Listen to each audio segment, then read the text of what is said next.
Hello दोस्तों, नमस्कार। जैसे कि हम लोग बात करने वाले हैं आज फाइटोसैनिटरी सर्टिफिकेट के बारे में। सबसे पहले जानते हैं कि ये फाइटोसैनिटरी सर्टिफिकेट होता क्या है। कोई भी एक्सपोर्टर अगर इंडिया से एक्सपोर्ट कर रहा है बाहर, या फिर कोई भी इंपोर्टर है जो बाहर से कोई भी फूड प्रोडक्ट, प्लांट या फिर प्लांट बेस्ड प्रोडक्ट इंपोर्ट कर रहा है, तो उसको फाइटोसैनिटरी सर्टिफिकेट इशू करना बहुत ही इंपॉर्टेंट हो जाता है। फाइटोसैनिटरी सर्टिफिकेट इशू करता है प्लांट प्रोटेक्शन और क्वारंटाइन डिपार्टमेंट। अभी इनका एक्चुअली रोल क्या है या फिर फाइटोसैनिटरी सर्टिफिकेट का नीड क्या है, इसके बारे में हम लोग थोड़ा सा जानते हैं। कोई भी आइटम अगर आप इंडिया से बाहर भेज रहे हो, कोई भी प्रोडक्ट जिसमें जो कि ह्यूमन कंजम्पशन के लिए है या फिर जैसे कि एनिमल फीडिंग के लिए है, तो वो केस में आपको फाइटोसैनिटरी सर्टिफिकेट लेना इंपॉर्टेंट हो जाता है, अनिवार्य हो जाता है। क्योंकि ये सर्टिफिकेट ये इंश्योर करता है कि इसमें कोई भी पेस्ट नहीं है या कोई भी कीड़े नहीं है, या फिर जो प्लांट बेस्ड प्रोडक्ट आप भेज रहे हो इंडिया के बाहर, उसमें कोई भी इंसेक्ट्स या फिर कोई भी डिजीज वाले प्लांट्स नहीं है। क्योंकि अगर ऐसे डिजीज वाले प्रोडक्ट हम लोग बाहर एक्सपोर्ट करते हैं, तो हो सकता है कि वो सारे डिजीज भी वहां पे फैल जाए और उनके क्रॉप को भी वो खराब कर सकते हैं। इसीलिए हर एक कंट्री में उनका अलग अलग प्लांट क्वारंटाइन का डिपार्टमेंट होता है जो ये सारी चीजें रेगुलेट करता है। तो चलिए हम लोग आज रियल में देखते हैं कि फाइटोसैनिटरी सर्टिफिकेट होता कैसे है, कौन सी चीजें वहां पे मेंशन करनी पड़ती है। और दोस्तों, वीडियो को अंत तक देखना, क्योंकि मैं आपको देने वाला हूं एक golden tip end of the video, जो आपके बहुत सारे पैसे बचा सकता है। तो सबसे पहले यहाँ पे आता है name and address of exporter. पूरा जो भी एक्सपोर्टर है उसका पूरा यहाँ पे कंपनी का नाम और उसका एड्रेस आएगा। उसके बाद आएगा एड्रेस ऑफ कंसाइनी। अभी आप बोलोगे कि अरे गणेश भाई, यहाँ पे तो कंसाइनी का नाम बोला है, लेकिन यहाँ पे बैंक का नाम क्यों लिखा है? तो अगर आप यहाँ पे देखोगे तो यहाँ पे एलसी नंबर और एलसी डेट लिखा है। इसका मतलब ये जो शिपमेंट है वो एलसी पेमेंट टर्म पे जा रहा है। इसकी वजह से यहाँ पे आपको बैंक का नाम दिखेगा टू द ऑर्डर में, और नोटिफाई पार्टी में फिर आपको जो एक्चुअल कंसाइनी है उसका नाम आएगा। ये शिपमेंट का भी डिक्लेयर्ड मीन्स ऑफ कन्वीनियंस, तो ये शिपमेंट जो है वो जा रहा है बाय सी, ये भी मेंशन करना पड़ेगा।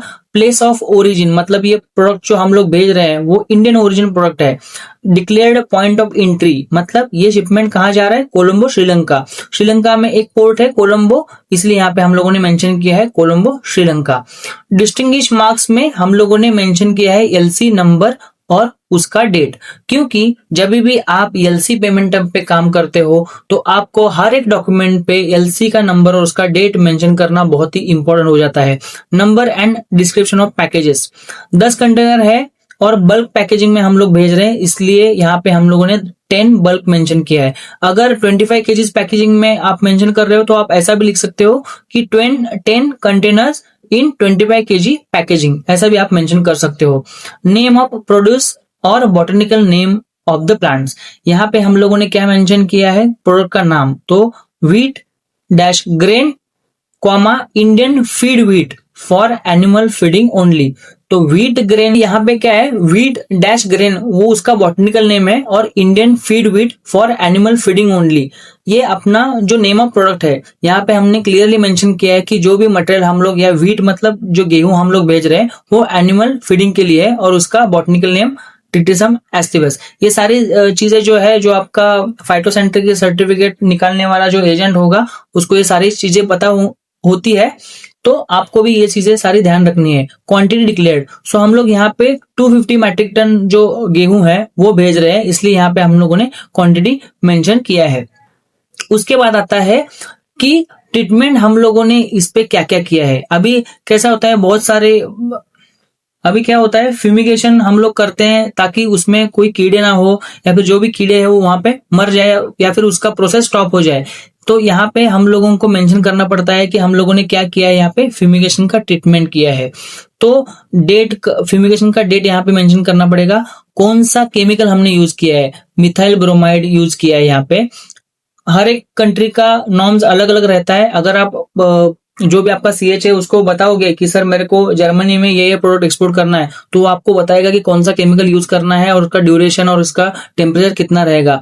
तो वो आपको यहाँ पे फ्यूमिगेशन करके कितना कॉन्सेंट्रेशन रखना है। कभी कभी क्या हो जाता है कि बायर से ही आपको वो रिक्वायरमेंट आ जाती है कि भाई मुझे जो है मिथाइल ब्रोमाइड का आप करवा के दे दो फ्यूमिगेशन, ड्यूरेशन 48 आवर्स रहेगा, टेम्परेचर ये रहेगा, कॉन्सेंट्रेशन कितना डालना है, कितना डोसेज डालना है, वो सब आपको वहां पे बायर के एंड से मिल जाता है। अगर नहीं भी मिलता है बायर के एंड से तो वहां पे आपको क्या करना है, सीएचए के पास में जाके आपको कंसल्टेशन करना है और ये सारी चीजें जो है वो बायर से कंफर्म करने के बाद ही आपको सारी चीजें करनी है। अभी यहाँ पे आप देख सकते हो कि एडिशनल डिक्लेरेशन हमने मेंशन किया है। अभी जैसे कि कोलंबो में हम लोग ये शिपमेंट कर रहे हैं ना, तो वहां पे एक क्लॉज है कि आपको एडिशनल डिक्लेरेशन वहां पे मेंशन करना पड़ता है कि the consign is free from so and so, ये सारे इंसेक्ट्स है, इनका नाम यहाँ पे मेंशन किया है और वो मैंडेटरी हो जाता है आपको फाइटोसैनिटरी सर्टिफिकेट के अंदर ये मेंशन करना। इसके अलावा अगर आप कोलंबो में इंपोर्ट कर रहे हो तो कोलंबो की गवर्नमेंट या श्रीलंका की जो गवर्नमेंट है तो उसके इंपोर्टर को एक अलग से हेल्थ सर्टिफिकेट का नंबर और इंपोर्ट परमिट का नंबर इशू करती है। वो भी इंपोर्ट परमिट का नंबर यहाँ पे आपको मेंशन करना मैंडेटरी हो जाता है और जो भी और हेल्थ परमिट का जो भी नंबर है वहां पे यहाँ पे आपको मेंशन करना जरूरी है। अभी मैं बात करूंगा गोल्डन टिप के बारे में।